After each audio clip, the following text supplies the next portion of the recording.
السلام علیکم ورحمۃ اللہ وبرکاتہ۔ یہ پیارے بچوں کے لیے ہماری تیسری کہانی ہے۔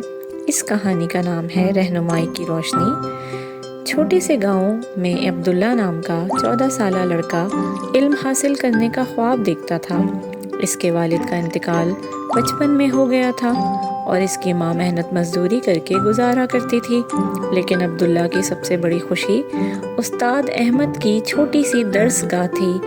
وہ ہمیشہ ان کے ساتھ جو بھی وقت گزارتا وہ اس کے لیے بہترین لمحات ہوتے تھے۔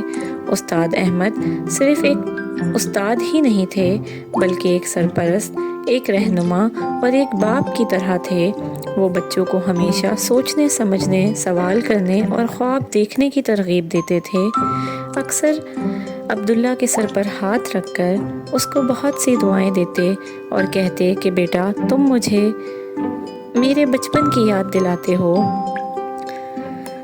عبداللہ کو اپنی ماں کا ہاتھ بٹانے کے لیے دن بھر ایک دکان پر کام کرنا پڑتا، جس سے وہ تھک کر چور ہو جاتا تھا۔ ایک دن استاد احمد نے اس کی آنکھوں میں تھکن محسوس کی اور پوچھا، بیٹا سب خیریت ہے؟ عبداللہ نے آہستہ آواز میں کہا، استاد جی میں پڑھنا چاہتا ہوں لیکن کام کے بعد ہمت ہی نہیں بچتی۔ احمد صاحب مسکرائے اور بولے، بیٹا میرے گھر آ جایا کرو، ہم رات میں مل کر پڑھا کریں گے۔ اب ہر رات کم روشنی والے چراغ تلے استاد احمد اور عبداللہ مل کر پڑھتے۔ استاد کی محنت اور شفقت سے عبداللہ دن بدن سیکھتا چلا گیا۔ کئی سال بعد عبداللہ کو شہر میں اسکالرشپ ملی۔ وہ دوڑتا ہوا استاد کے پاس پہنچا اور خوشی سے بولا، استاد جی میں کامیاب ہو گیا، مجھے اسکالرشپ مل گیا۔ احمد صاحب کی آنکھوں میں آنسو آ گئے اور کہنے لگے، مجھے معلوم تھا بیٹا کہ تم ایک دن بہت بڑے آدمی بنو گے۔ مگر عبداللہ کا دل بوجھل تھا۔ استاد جی میں آپ کو چھوڑ کر کیسے جا سکتا ہوں؟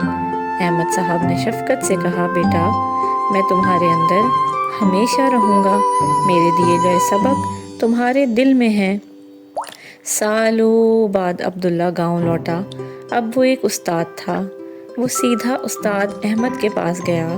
بوڑھے استاد نے کانپتے ہاتھوں سے عبداللہ کا شکریہ ادا کیا اور ساتھ ہی ایک شکریہ نامہ کھولا جس میں لکھا تھا، استاد جی آج میں جو کچھ بھی ہوں آپ کی بدولت ہوں۔ آپ نے میری قابلیت دیکھی جب میں خود کو کمزور سمجھتا تھا، آپ نے مجھے علم دیا، خواب دیکھنے کی ہمت دی۔ آپ میرے استاد ہی نہیں، میرے رہنما اور میرے دوسرے والد ہیں۔ میں امید کرتا ہوں کہ میں نے آپ کو فخر کا موقع دیا ہوگا۔ آپ کا بہت بہت شکریہ استاد جی، آپ کا پیارا سا شاگرد عبداللہ۔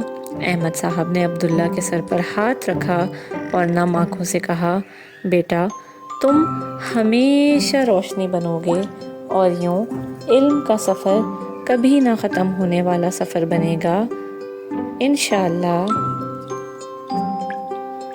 آپ کو ہماری کہانی کیسی لگی ہمیں کمنٹس میں بتائیے۔ شکریہ۔